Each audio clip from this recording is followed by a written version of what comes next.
वो नहीं लेंगे आपको, बिल्कुल नहीं लेंगे आपको, बिकॉज आप अपना पैसा और टाइम वेस्ट कर रहे हो। जैसे ही आपको रिजल्ट आ गया कि आपको सिलेक्शन आ गई है एक यूनिवर्सिटी में,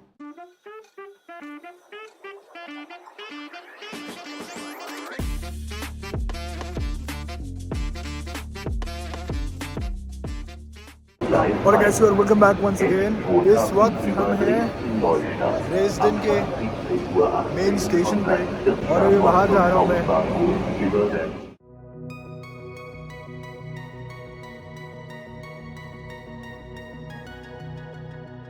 सो इस साइड सारे प्लेटफॉर्म्स है और दो एग्जिट मिलेंगे आपको। एक तो ये जो डिकैथलॉन की तरफ जाता है, दूसरा ये।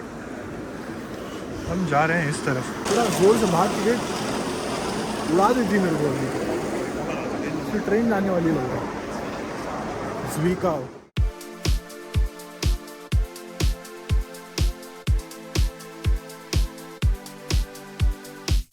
निकलती आपको एक गूगल हाउस दिखेगा। यही डेकाथलॉन की बात कर रहा था मैं। सो स्टेशन से आप निकलोगे तो ये वाला ट्रैम स्टॉप है यहाँ पर मैं जा रहा हूँ अभी हॉपर ऑफ नॉर्थ पे, एंड देन वहाँ से हम जा रहे हैं सिटी सेंटर में। Alright guys, so at the moment I'm here in Dresden. I'm here with my friend. What's her name? Preeti.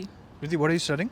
I'm studying MSc in Betriebswirtschaftslehre. It's business administration but in German. आज के video में हम आपको 6 step में Germany में starting from scratch all the way getting till visa, इसमें हम process बताएंगे। प्लीज मेक श्योर आप वीडियो एंड तक देखना। इन्होंने जर्मन सीखी, फिर उसके बाद अभी जर्मन डॉट प्रोग्राम में पढ़ाई कर रहे हैं। मैंने भी यहाँ पर पढ़ाई करी थी बहुत साल पहले और अब मैं काम कर रहा हूँ यहाँ पर। अगर आपका नॉलेज अभी पूरा जीरो पे और अब आप देख रहे हो कि यार जर्मनी जाके मेरे को पढ़ना है, this is the video for you. Let's get started. Out of those 6 steps, पहला स्टेप है आपको अपनी यूनिवर्सिटी शॉर्टलिस्ट करनी है। कुछ एक्शनेबल आइटम्स हम आपको इस वीडियो में बताते हैं। Where do I start with the university shortlist? Well, you can use online tools. There's also Nikshala that you can use for shortlisting what course you want to do, where you want to study. So shortlist करते वक्त क्या ध्यान में रखना चाहिए? If you were to advice me university shortlist करते Depends like what your budget is. If you are willing to spend on a private course, then you need to see which is paid, which is not paid, and all of that you will probably find on those websites for shortlisting. Then you have to see whether you meet the criteria, whether some universities have a NC, which is like very little spots for the same program. So a lot of people from across the world are competing for that. So requirements get definitely stricter. So you have to see whether you meet the standards of the university, and that is very easily to find out. You can also message the university. They're very responsive here in Germany. आप एक बार message करो, एक दो दिन में आपको reply आएगा. Then you can tell कि आप कहाँ, where you stand. Right. तो मैं कुछ पॉइंट ऐड करना चाहता हूँ। तो जैसे उन्होंने बताया कि निक्शाला का जो वेबसाइट है जहाँ से आपको यूनिवर्सिटी शॉर्टलिस्टिंग रेडीमेड मिलेगी। एक एग्जांपल के तौर पे बात करता हूँ कि जो यूनिवर्सिटीज आपको डार्ट पे मिलेगी वहाँ पर प्रॉब्लम ये है कि उनके पास कुछ फिल्टर्स अवेलेबल नहीं है। ठीक है, तो फॉर एग्जांपल यूनिवर्सिटी की एप्लीकेशन कौन से पोर्टल के थ्रू जा रही है? यूनिएसएस के थ्रू जा रही है, वीपीडी चाहिए किसी के लिए, या डायरेक्ट यूनिवर्सिटी के पोर्टल के थ्रू जा रही है। सेकंड फिल्टर जो अवेलेबल नहीं है डार्ट पे वो ये है कि एप्लीकेशन कब स्टार्ट हो रही है किसी पर्टिकुलर यूनिवर्सिटी की। डेडलाइन लिखी है बट वो भी अंदर घुस के देखना पड़ रहा है इंडिविजुअल कार्ड्स में। थर्ड चीज जो फिल्टर अवेलेबल नहीं है, किस कोर्स के लिए एपीएस सर्टिफिकेट चाहिए, किसके लिए नहीं चाहिए। काफी यूनिवर्सिटीज अब एपीएस मैंडेटरी कर चुके हैं एडमिशन प्रोसेस के दौरान भी। तो अब आपको आपका प्रोसेस, इस पूरा प्रोसेस को और भी पहले स्टार्ट करना होगा। अगर आप ऑलरेडी अपने 3rd ईयर में हो या 4th ईयर में हो तो ऑलरेडी आप अपने एपीएस के लिए अप्लाई करके एपीएस सर्टिफिकेट मंगा लो, बिकॉज एप्लीकेशन प्रोसेस के दौरान ये चीज जरूर लगेगी आपको। आप वो चीज सब कुछ आपको एक एक्सेल शीट में मिल जाएगा। सेकंड स्टेप पे चलते हैं। Once you have collected all the universities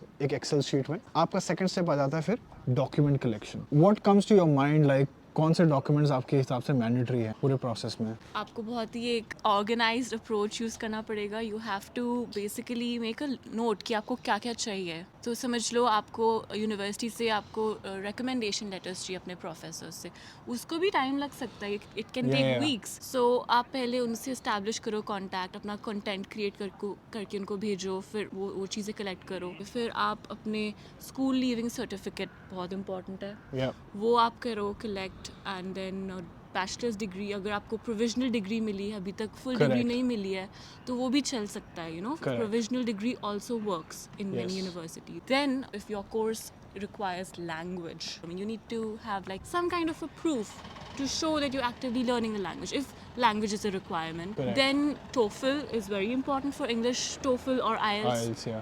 Now that Nikhilesh said APS is become a big thing, it could take up to 3 or 4 months. Like Yeah, from yeah, what I that's true. know, it takes really long to get an APS certificate. When I was applying, there was no such Yeah, precondition, but now it has become a thing. So Okay. Yeah. So I'll just quickly recap. आपको जैसे university shortlisting ready हो जाएगा, आपको Google drive बनानी है जहां पर individual folders बनेंगे इन डॉक्यूमेंट्स को जो इन्होंने बताया. फॉर एग्जांपल स्कूल के सारे सर्टिफिकेट्स जैसे कि 10th एंड 12th एक डॉक्यूमेंट एक फोल्डर में रख दो. बैचलर्स का जो भी तामझाम है एक ही फोल्डर में रखना. प्रोविजनल डिग्री हो गया, ट्रांसक्रिप्ट्स हो गए, मार्कशीट्स हो गए, ये सारे एक फोल्डर में रखना. LOR 2 से 3 ले लेना अपनी यूनिवर्सिटी से, वो उस फोल्डर में रखना. दूसरा फोल्डर बनाना है SOP का. आपको SOP भी बहुत क्रूशियल है, हर यूनिवर्सिटी में SOP चाहिए होता है एप्लीकेशन करते वक्त. अगर आप 10 में अप्लाई कर रहे हो तो 10 अलग अलग SOP आपको बनाना पड़ता है. इसके अलावा लैंग्वेज का कोई सर्टिफिकेट जैसे कि IELTS या TOEFL हो गया या गोएथे का सर्टिफिकेट हो गया, एक्स्ट्रा करिकुलर एक्टिविटीज हो गया, वर्क एक्सपीरियंस लेटर हो गया, ठीक है. तो ये सारे चीजें आप एक ही जगह पे रखना, सो दैट आपको 4 जगह डेस्कटॉप पे 50 फोल्डर बना रखा है आपने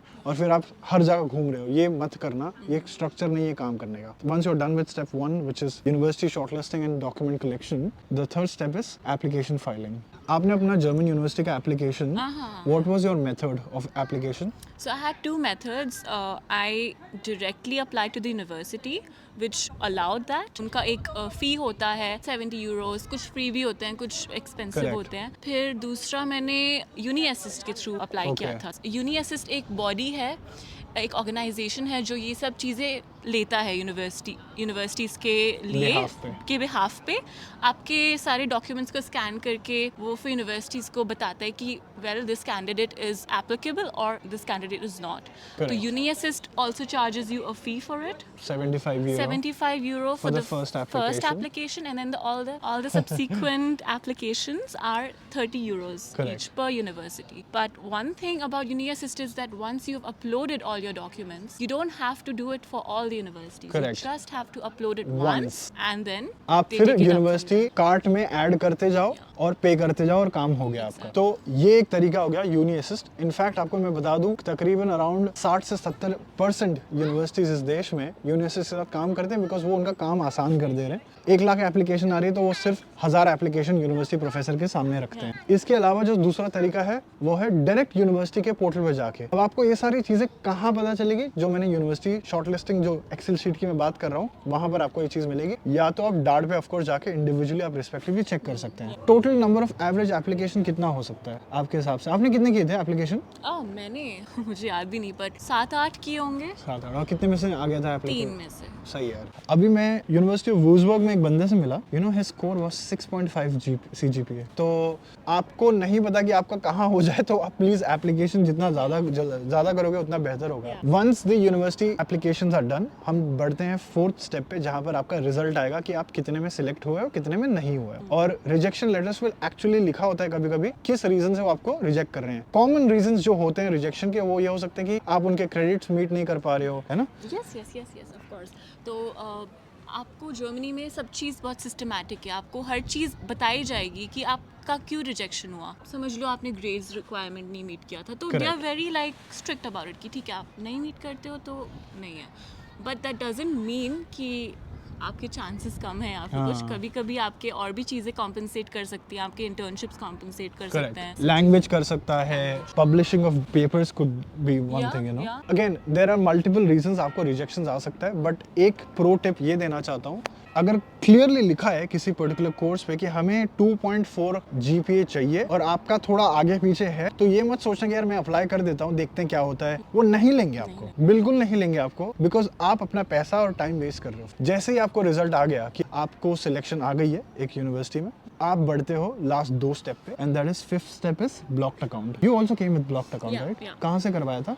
एक्सपैट्रियो. अच्छा, कैसा था एक्सपीरियंस उनके साथ? काफी लाइक सीमलेस था. लाइक हाँ. You basically just it's all online, it's completely no paper work. मेरे को बस अपने सारे डिटेल्स ऑनलाइन एंटर करने थे एंड देन फिर हो गया था. आई थिंक 3-4 दिन लगे थे. वाओ यार, फिर that's fast. बस वो उन्होंने एक बेशाइनिगुम क्या होता है, हाँ. कंफर्मेशन वो Yes. दी थी. वो बस आपको उठा के अपने पास रखनी है, बिकॉज ये चीज़ आपको बाद में काम आएगी visa बाद के का time पे। मतलब वीजा में Yeah. जो नेक्स्ट स्टेप आ जाता है वीजा। इंडिया में आप जर्मन एम्बेसी डायरेक्ट जाते नहीं हो अपना सारा तामझाम लेके, आप जाते हो थ्रू VFS, ठीक है। VFS इंडिया के ऑलमोस्ट सारे बड़े शहरों में अभी आज के टाइम पे है। आपका रीजन वाइज डिपेंड करता है कि आप इंडिया में कहाँ पर से आप एप्लीकेशन कर रहे हो, ठीक है। तो आप VFS में जाते हो सारा डॉक्यूमेंट लेके, 3 identical sets of document. Appointment लेने के बाद आज के समय में आपको अपॉइंटमेंट मिल रही है बिकॉज ऑफ योर APS का टोकन नंबर। फ्यूचर का हमें नहीं पता, बट फिलहाल के लिए अगर आपके पास APS है और उसके ऊपर एक टोकन नंबर लिखा हुआ है, आपको वो VFS के वेबसाइट पे डालना है, अपना बेसिक इन्फॉर्मेशन डालना है और उसके बेसिस पे आपको अपॉइंटमेंट मिलेगा। आप जाओगे उस दिन, आपको 1-2 सवाल जवाब पूछेंगे, कई बार तो कुछ भी नहीं पूछते हैं, वो सीधा डॉक्यूमेंट ले लेते हैं। VFS में आप अपना एप्लीकेशन सबमिट करते हो और उसके बाद आपको अराउंड 1 से 2 महीना रुकना पड़ता है। 2 महीना वर्स्ट के सिनेरियो में, बट लाइक अभी तो फिलहाल मैं अभी 2024 की बात कर रहा हूँ मैं, 4 वीक्स में रिजल्ट आ जा रहा है, वीजा आ जा रहा है हाँ एक्चुअली। हाँ, या ये सारे 6 के 6 स्टेप हैं, आपको हमने बताए। आपको इसके अलावा और कुछ नहीं करना है। प्री अराइवल में यही 6 स्टेप आते हैं। आपको इसके अलावा कोई और कुछ बेच रहा है तो प्लीज डोंट बाय इट। आपको यूनिवर्सिटी शॉर्टलिस्टिंग करनी है, डॉक्यूमेंट कलेक्ट करना है, फाइलिंग ऑफ एप्लीकेशन करनी है, रिजल्ट आएगा, ब्लॉक्ड अकाउंट करवाना है और वीजा लगवाना है, and you are in Germany then, ठीक है। Cool guys, that's all what we have. Any last message, do you have any feedback, any pro tip you want to give to those students? Don't be afraid, message the universities by all means. अगर आपको कोई भी doubt है Correct. आप message करो। ये चीज़ मैंने काफ़ी करी थी अपने टाइम पे एंड काफ़ी हद तक मुझे अच्छे रिस्पॉन्सेज भी मिले हैं। Just keep trying, be on it every single day, Exactly. And one day even if you are not getting your dream university or if you're getting a lot of rejections, always know that there will be always a university or a place that will accept you and you will be able to come. With that being said, I would like to end this video. अगर video आपको पसंद आया तो like करना and follow for more. Bye bye.